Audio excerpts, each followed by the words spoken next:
Commissioner police Siddipet doctor B Anuradha ने जिले मुस्तकिल सिद्दीपीठ में वाक़ कोमटी चेरू जहां टाउन के मुताबिक गणेश की मूर्तियों का विसर्जन किया जाता है, इंतजामात का आला पुलिस अहदेदारों के हमरा दौरा करते हुए तफसीली जायजा लिया और अहदेदारों को पुरअमन विसर्जन के लिए सख्त जरूरी इंतजामात करने की हिदायत दी।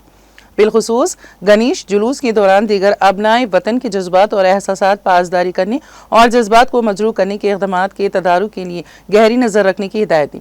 उन्होंने अहदेदारों, मुलाजिमीन और अवाम को मशवरा दिया कि वो दोनों तालाबों के माबैन बैरिकेटिंग का ख्याल करते हुए निशानदेही किए गए मुकामात पर ही गाड़ियों की पार्किंग को यकीनी बनाएं, रोशनी का माकूल इंतजाम करने और गोताखोरी में माहिर अफराद को मुतय्यन करने की भी हिदायत दी। इस मौके पर additional deputy commissioner Keshalkar, assistant commissioner of police Siddipet M Ravinder Reddy, 1 town inspector Vasudev Rao, 3 town inspector Vidyasagar और दूसरे अहदेदार भी मौजूद थे।